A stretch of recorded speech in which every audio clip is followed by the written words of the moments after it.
Oh great, here we go everyone. Crash of the Titans. Okay, so this intro cutscene I actually really like. This shadow puppet art style with no dialogue is a very unique way to set up the story, even if it reminds me a bit too much of Jungle Book 2. And I don't ever want to be reminded of Jungle Book 2.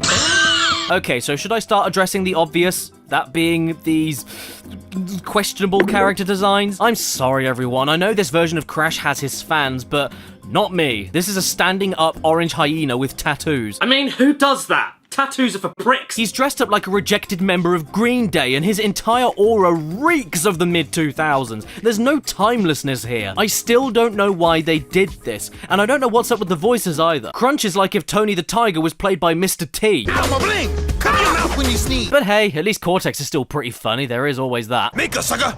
Hey, genius, I can't actually hear you.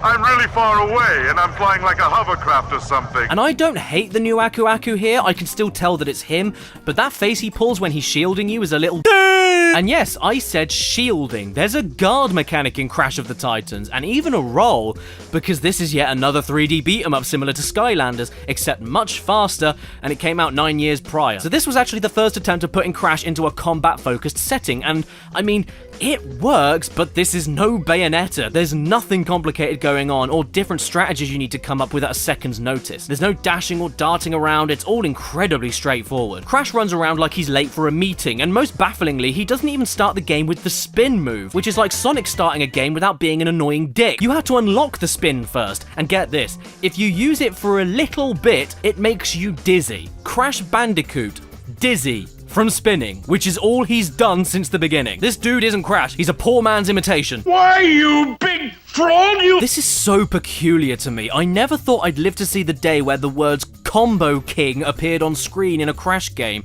and Crash, wait, what's this? What are you doing? Stop it! Oh, okay, I got an achievement. What was it for? The right stuff? What right stuff? What, you mean this? This was the right stuff? I'd say this was the wrong stuff. But of course, I am blissfully ignoring the other major aspect of this game, which is presented to you on the front of the box.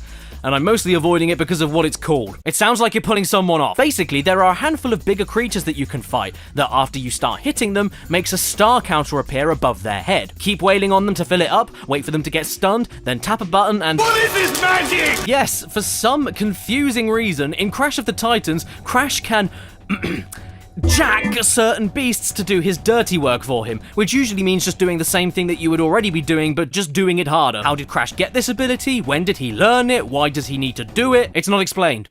Stop crying. I'd love to say more about this game, but to tell you the truth, I really can't. What you're seeing here, this is the game. Whether by your lonesome or riding on the back of a demented pig, you are pressing the same buttons, fighting the same waves of enemies, and getting by the most rudimentary of platforming sequences with barely anything resembling thought being needed to carry on. Gotta be honest, I don't like tag team racing, but at least the world was more interesting to explore. This is just unpalatable. There's nothing technically wrong with it, but it's easily the most boring game of the bunch with nothing standing out, nothing special about it, and nobody making a joke about Crash possessing monsters being called jacking. And it doesn't matter how good your game is at that point, if it's boring, you've lost me. I mean, at least Skylanders, for as slow as that game is, allowed you to collect coins and spend them on upgrades that you wanted to choose. Here, you don't get a choice. You just keep collecting these blue balls and then you'll eventually unlock some kind of new move, and that's it. There's no strategy or thought to any of this, or any concrete reasons to explore. I'm being serious when I say this. This is the Crash version of Sonic Boom. Yes, a fundamentally boring and unengaging beat-em-up with no thought required, basic platforming, new character designs, new unexplained abilities, and a new universe for the characters to explore that's given no build-up, backstory, or context. Only difference is, in Crash of the Titans, you don't disappear.